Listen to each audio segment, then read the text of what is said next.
Olá, eu sou a Kaline, professora de História e Geografia, e hoje a gente vai falar um pouquinho sobre a Reforma Protestante. Para iniciar, a gente vai fazer um pouco de contexto para entender, né? Porque a história protestante, da Reforma Protestante, está muito ligada com a história da Igreja Católica, certo? Então a gente vai ter o cristianismo ali crescendo, principalmente na região do Império Romano, né? Em que vamos ter um imperador romano, Constantino, né, se convertendo ao catolicismo e decretando o cristianismo como religião oficial. O que é muito interessante, porque os romanos eles eram politeístas, né? Acreditavam em vários deuses, e esses deuses eram utilizados para se explicar coisas que aconteciam que ainda não se entendia, né? Tínhamos deuses ligados, por exemplo, com elementos da natureza, como Deus do Sol, Deus do Mar, Deus da Terra, né? E aí nós vamos ter a obrigatoriedade agora de professar uma religião que falava de um Deus supremo único, né? Não se vai ter mais essa questão do politeísmo, que o cristianismo é bem diferente, na verdade. E antes dele se tornar religião oficial, os cristãos foram muito perseguidos, né? Por serem tão diferentes nas suas crenças. A partir do momento que eles se tornam religião oficial, vai acontecer também ao contrário. O cristianismo vai perseguir outras religiões e pessoas que não tinham religiões, né, que fossem diferentes, certo? E então, para a gente entender um pouquinho sobre a Reforma Protestante, que vai ser uma divisão da igreja em que se vai criar uma nova religião, nós primeiro temos que entender uma divisão que aconteceu antes disso, certo? Que foi o cisma do Oriente. Então, voltando ao Império Romano, no Império Romano a gente vai ter uma briga aí e a divisão dele em Roma Ocidental e Roma Oriental. A Roma Ocidental, inclusive, vai ser o marco, por exemplo, para o início da Idade Média. Quando Roma Ocidental cai, temos o início da Idade Média. E quando Roma Oriental cai, nós temos o início da Idade Moderna, né? E aí, com essa divisão, nós temos a Igreja Católica se dividindo também, certo? Continua sendo uma religião só. Porém, nós vamos ter a Igreja Católica do Oriente e a Igreja Católica do Ocidente, certo? E aí, o que acontece? A Igreja Católica do Oriente vai começar a ter pensamentos diferentes, a divergir da Igreja Católica, né? Divergir do que diz o Papa, do que prega a Igreja, né? Eles, por exemplo, vão começar a se basear nas religiões espíritas, né? Eles vão também divergir na questão sobre Jesus Cristo. Eles vão dizer que Jesus Cristo é uma divindade, que não existiu essa questão do Jesus humano. Ou então vou dizer que não existe a Santíssima Trindade, Pai, Filho e Espírito Santo, né? E aí o Papa vai dizer que os orientais, né, a Igreja do Oriente, são hereges, porque estão falando contra a Igreja Católica e contra o seu líder, né? E é nesse momento que começam as brigas, as discussões, que vão levar a um rompimento e a divisão da Igreja Católica. Isso acontece em 1054. O Papa manda um representante para conversar com o líder da Igreja Oriental, do lado oriental. E aí, nisso, acaba que esse bispo que é mandado, ele acaba descomungando o líder da Igreja Oriental. Importante falar aqui para vocês, o líder supremo da igreja é o Papa, mas a Igreja Oriental tinha um líder que estava abaixo do Papa, né, que era o Patriarca, certo? E aí o patriarca é descomungado, ou seja, é expulso da igreja. E aí o patriarca faz a mesma coisa, ele descomunga o Papa, né? Expulsa o Papa da igreja, e aí é a divisão da igreja em duas. Vamos ter a Igreja Católica Apostólica Romana e a Igreja Ortodoxa, né? Que é a Igreja Oriental. E aí, né, isso, inclusive, esse assunto vai durante muito tempo persistir, né? Porque as duas igrejas elas vão tentar ali resolver os problemas, as suas diferenças, vão tentar se reconciliar. Isso vai acontecer, como está aqui, no século XIII e depois no século XV.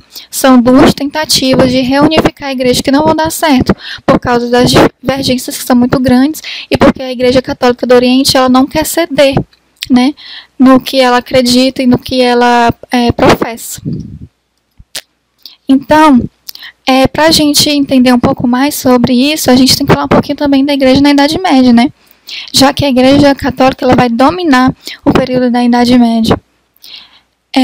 Primeiro, a gente vai ter um período ali que vai ser teocrático, quer dizer que Deus estava no centro de tudo, né?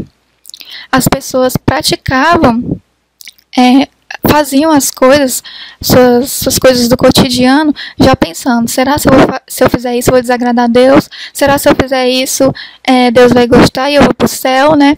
Então, isso estava no cotidiano das pessoas, no pensamento das pessoas. O medo de se ir para o inferno se fizesse coisas que iam contra o que a igreja falava, né? E aí, a igreja vai ter poder político, econômico e também intelectual, né? Político porque ela vai influenciar na tomada de decisões dos monarcas, dos reis, né? Porque eles também não vão querer desagradar a igreja, né? Então, quando eles iam tomar decisões, eles pensavam primeiro se aquilo ia de contra o que a igreja falava ou não. Economicamente, porque a igreja vai ser muito rica, a instituição mais rica do mundo. Ao longo do tempo, ela recebeu muitas doações de nobres, né? Ela também vendia relíquias, indulgências, que a gente vai falar daqui a pouquinho sobre isso, né? Então, ela tinha muitas terras, também tinha muitos objetos, né, sagrados, que eram inclusive de valor inestimável, né? E intelectualmente, porque na época a gente não tinha uma rede de ensino, de educação, as escolas como a gente tem hoje. Então, geralmente, as pessoas que tinham maior conhecimento, as pessoas que sabiam ler e escrever, eram membros da igreja. Que estudavam para isso, geralmente nos monastérios, né? Os monastérios tinham grandes bibliotecas com livros raríssimos, muito antigos, e lá essas pessoas tinham acesso a essas obras, e essas obras também, elas eram copiadas nos monastérios pelos monges, né? Essas cópias não eram feitas que nem é feito hoje, né? Pela impressora, era feita à mão por eles, certo? E dentro das igrejas, muitas pessoas vão ascender o poder e vão se utilizar da ingenuidade do povo, né? O povo pobre, que não tinha conhecimento, por exemplo, não conseguia ler a Bíblia, que era escrita em latim, nem tinha acesso a outros livros, quando sabia ler, né? Então, vão se utilizar dessa ingenuidade do povo, né? Para enriquecer mais ainda. E isso vai ser feito através das imoralidades do clero, né? Na imagem nós temos aqui um sacerdote vendendo indulgências ao povo, porque as moralidades do clero vão ser divididas em três: as indulgências, as vendas de relíquias e a venda de cargos, certo? As indulgências eram escrituras, basicamente a igreja vendia para as pessoas escrituras de pedaços do céu. Como assim, né? As pessoas que tinham medo de ir para o inferno por causa das ações que elas praticavam, iam lá na igreja, compravam um pedaço do céu, que era assinado ali para o membro da igreja, e garantia que elas não iam para o inferno depois, basicamente. E com isso a igreja arrecadava muito dinheiro. Talvez vamos ter as vendas das relíquias, né? As relíquias são objetos ligados a santos, por exemplo, um pedaço de tecido de uma roupa, um pedaço de cabelo, até mesmo parte dos corpos, né, de santos, como os ossos. Então a igreja vendia essas relíquias, certo? Dizendo que eram pedaços de santos. Só que muitas vezes isso não era verdade, né? Porque eram objetos falsos que não pertenceram realmente a esses santos. E a venda de cargos. Muitos membros da igreja eram filhos de nobres, né, vinham de famílias importantes. As famílias eram muito numerosas e as terras dos nobres ficavam apenas para os filhos mais velhos. Então, para os mais novos poder terem poder e ascensão social, eles entravam para a igreja. E para isso eles pagavam para conseguir cargos dentro da igreja. Então, é mais uma forma da igreja conseguir dinheiro, certo? E falando um pouquinho sobre os predecessores do protestantismo, certo? O protestantismo ele vai ser criado aí principalmente por causa das 95 teses de Martinho Lutero, em que ele coloca nessas teses os pensamentos dele e o que ele achava que tinha que mudar na Igreja Católica. Mas antes dele, algumas pessoas tinham pensamentos bem semelhantes. Nós temos, por exemplo, o John Wycliffe e o Jan Hus, que vão pensar bem parecido já no século XIV e XV. Então, ambos eram membros da igreja, ambos eram acadêmicos, né? Eram professores de universidades. O Wycliffe era inglês, o Jan Hus era tcheco, onde fica a atual, né, República Tcheca. E aí, a própria igreja financiava o trabalho deles, né? Sem saber que eles tinham esse pensamento, que é contra os dogmas da igreja. E o John Wycliffe, por exemplo, vai dizer que a igreja não tinha que dominar o Estado, mas que o Estado tinha que se submeter à igreja, que as pessoas não deviam adorar santos, né? E o Ian Hus vai se influenciar pelo Wycliffe e vai seguir a mesma linha de raciocínio. Isso vai fazer com que ele, inclusive, seja queimado vivo na fogueira, né? Que era uma forma que a igreja tinha de castigar os hereges, aqueles que falavam contra a igreja, certo? Então, gente, a gente vai ficar por aqui nesse vídeo, certo? Na próxima aula a gente vai continuar o assunto, vamos falar mais especificamente do Martinho Lutero e sobre a Reforma Protestante em si. Olá, eu sou a professora Kaline, de História e Geografia, e hoje nós vamos dar continuidade ao tema sobre a Reforma Protestante, certo? Então, hoje nós vamos falar um pouco mais sobre a figura do Martinho Lutero e sobre a Reforma Protestante em si, né? Martinho Lutero, ele foi um alemão, ele nasceu no Sacro Império Romano, né, onde fica a atual Alemanha, e ele foi membro da igreja, ele era um monge agostiniano, né, que largou a faculdade de Direito e entrou para o monastério para pagar uma promessa, e lá dentro ele viu que a igreja professava muitas coisas, falava muitas coisas que ele achavam que era errado, né? Isso vai fazer com que haja um racha ali e que seja criado o protestantismo, né? Então, em 1519, o Martinho Lutero vai ficar revoltado com a venda de indulgências que a gente já falou um pouquinho no vídeo passado, né? Em que um membro da igreja vai estar vendendo indulgências para arrecadar dinheiro para construir uma grande basílica, né, onde seria enterrado São Pedro, que foi considerado o primeiro papa. Ele vendo isso achou errado. A igreja é tão rica, arrancando dinheiro dos pobres que mal tinham para sobreviver, e com isso ele escreve 95 teses e coloca essas teses na porta de uma igreja, né? E aí as pessoas vão vendo e vão copiando essas teses e colocando elas expostas em outros lugares. E isso acaba ficando muito grande e saindo da Alemanha e indo, inclusive, para outros lugares, certo? E aí, nós temos, entre as 95 teses, algumas coisas para pontuar aqui que ele reivindicava, né? Ele vai querer o fim do celibato e da hierarquia na igreja, porque os padres eles não podiam constituir família. Justamente o que a igreja pensava? Que se uma pessoa é membro da igreja, ela constitui família, quando ela morrer, ela vai deixar tudo que é seu para os seus parentes, certo? Mas se essa pessoa não constitui família, quando ela morrer, tudo que ela tem vai para a igreja, né? E daí nasceu a questão do celibato. A hierarquia era porque nós tínhamos uma igreja dividida, né? Em que o mais alto posto era o papado. Nós vamos ter também a manutenção de apenas 2 sacramentos, batismo e eucaristia. Ele não achava necessário, por exemplo, o casamento ou a extrema-unção, mas apenas que o batismo e a eucaristia eram essenciais. Ele vai querer a substituição do latim pelo alemão nas missas. Como assim? As missas, elas eram feitas na língua do latim, né? E as pessoas nem entendiam o que estava sendo falado. Quem redigia ali a missa, o padre, ou seja, quem fosse, ele falava de costas para as pessoas, né, segurando a Bíblia, e a Bíblia era em latim, só que as pessoas não sabiam nem o que estava sendo dito ali, então ele queria que fosse traduzido para o alemão. E no caso, porque ele morava na região onde era a Alemanha, né, mas em outras regiões seriam traduzidos para as línguas nativas lá, né, as línguas que é chamadas línguas vernáculas, que é a língua do lugar. Então, a gente também ele vai pedir, né, a igreja como não fundamental para a salvação.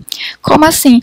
A igreja não necessariamente como uma intermediária para o homem conseguir a salvação, mas que o homem tivesse o direito de ter uma ligação direta com Deus, né, de se confessar diretamente para Deus, adquirir o perdão diretamente de Deus, e não os membros da igreja intervindo nisso. também queria liberdade para interpretar a Bíblia, tanto na questão de poder traduzir a Bíblia, como que cada sujeito tivesse acesso à Bíblia, pudesse lê-la e tirar suas próprias conclusões sobre ela, né? E a subordinação da igreja ao Estado. Ele queria que a igreja não fosse superior ao Estado, mas ao contrário, né?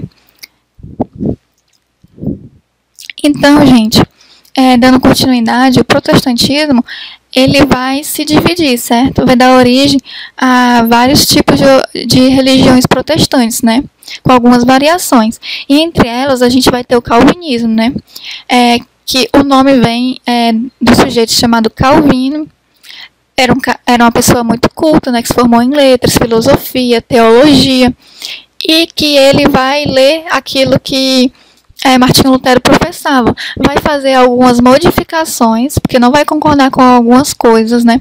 E assim vai nascer o calvinismo. Do mesmo jeito que o Martinho Lutero fez isso na Alemanha, o Calvino vai fazer isso na França. Então ele vai ser muito conhecido na França e até fora dela, certo?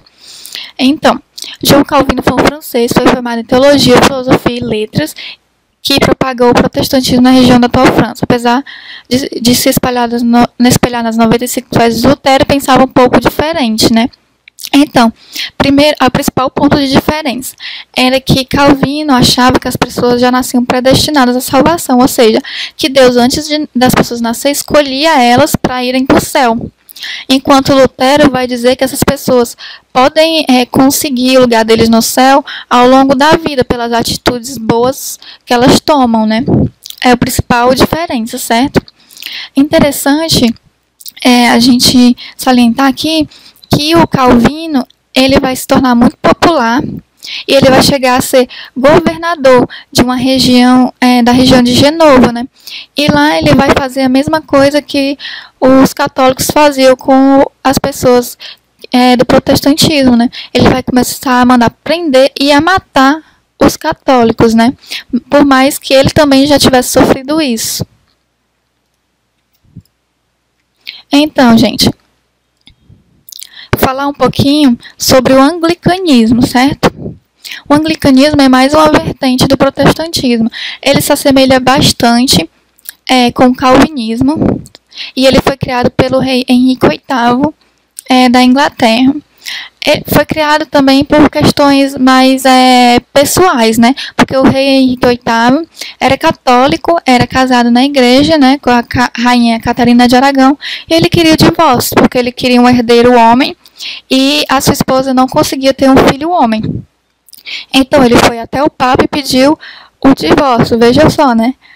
O divórcio era algo que não existia na época. A igreja dizia que o homem uniu, que o Deus uniu, o homem não separa.